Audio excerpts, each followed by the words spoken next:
Hey everybody, today we're going to talk about should every prospect be closed. So I'm Levi Hunsaker with Jill and LeviHunsaker.com. And have you ever been told that everyone is a prospect? If you have, go ahead and put hashtag prospect below.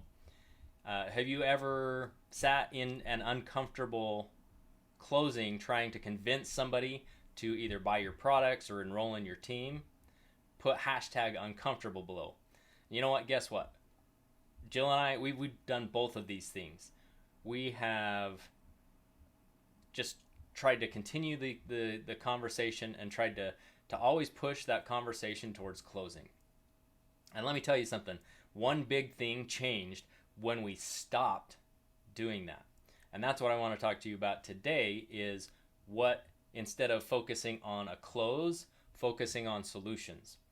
So, not every conversation needs to be a close. We want to have good communication. We want to build relationships, build rapport with the people that we're working with, and decide, are they really the right fit? And can you actually serve someone without closing them? You don't actually have to close somebody to serve them. And another important thing is, do you want to stink of desperation? Desperation is one of those things that kind of pushes people away and repels them over and over instead of attracting them to you. And what we want to talk about is a way to attract and influence the right types of people so that your closing conversations are simple. So the first question the first thing that we're going to do is, you don't have to force the conversation. You're just going to get to know people. You're going to be a human. Imagine that. How crazy is that? You're going to be a human. Sometimes people just need someone to hear them. And when you can open your ears and close your mouth and just ask good questions, then they're going to feel like it's been a good conversation. The second step is, you're going to ask questions and focus on what is the solution that they really need. So can you provide the solution that they really need? But first off, do you even understand it? You're going to have to ask them really good questions. Now, I read a really good book on this. It's called Blue Fishing by Steve Sims. And in this book, he actually says that people are going to give you three types of answers. The first time you ask someone a question, they're going to give you the answer that they think you might want to hear. The second time, they're going to give you maybe a little bit different answer, just of kind of what they think most people would want to hear. It's going to get more broad. And then the third time you ask the same question, now you're going to get to the root of the real answer. So funny thing is that you have to ask people 3 times before they're actually going to open up and tell you what's really going on. Now, think back to a time where someone has asked you the same question, not once, not twice, but 3 times. When they ask that question multiple times, how is that making you feel inside? Is that making you feel frustrated? Is that making you feel upset or angry, irritated, like they're not listening? Right? You don't want to be like that. So you're going to have to come up with different ways to get at the same information, to ask the same question, maybe in a little bit different way. And so as you do that, they're going to feel like you're having a conversation. You can reframe things that they've said to you and just ask for clarification. Like you're going to just keep diving in deeper and deeper. And as you do that, you're going to actually get the real answer and get an understanding. So up to this point, you've had a question, you've gotten to know them, you've listened to them, you've then gone into the second step of, let's get to understand what your problems are. So now that you have an understanding of the person and an understanding of the problems, now we're going to go into step 3, where you're actually going to try to see how best you can serve them. Now, you're going to keep asking questions, and you're going to make a decision.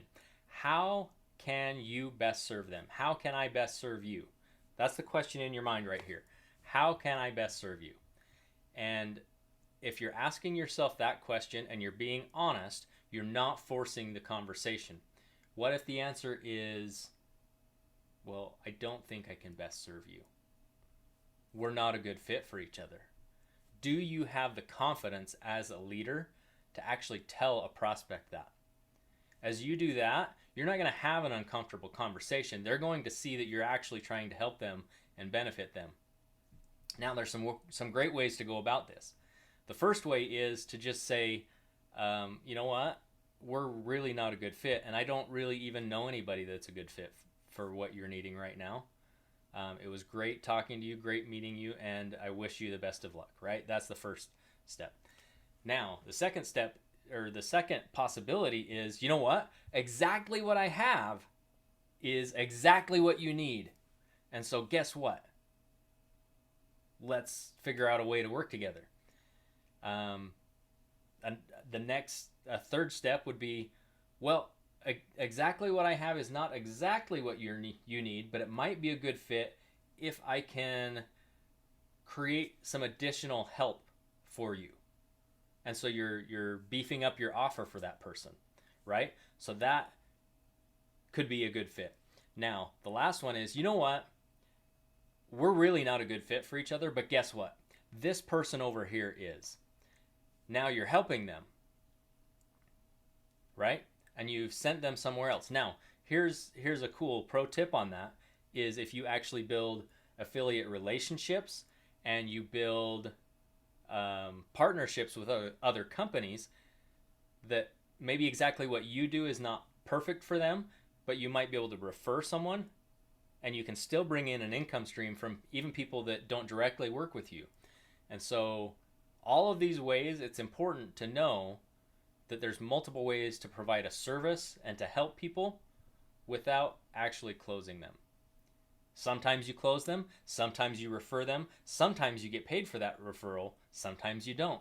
All of those are okay, but it's all about the service first. And when people know that, they're going to be willing to refer other people to you as well. And so that's a huge part of this. All right, so we've gone through the 3 steps. Is you're not going to force the conversation. The second step is you're really going to dig down into what the solution they need is. And the last step is you're going to figure out how to best serve them with some of the ways that we talked about today. Now, what we want to do is give you the invitation to actually jump into a free 10-day boot camp that's going to actually help you train to increase your influence, increase your confidence as a leader, so that when it comes time to enroll or sign up people into your team, we don't actually want to sign up. We want to do an enroll, and we want to make sure that we've attracted and built the influence with them, so that by the time it does come to an enrollment conversation, that the conversation is simple, it's easy, and it's a heck of a lot of fun. So make sure you jump in to this free 10-day boot camp. You can go to jillandlevihunsaker.com / I don't actually know which way this shows up on the camera, /boot camp. I'm just going to put the link in the description to this video, because that's going to make it way easier for you to jump over there and take a look and get your free 10-day boot camp to boost your influence with your audience. Have a great day, everybody.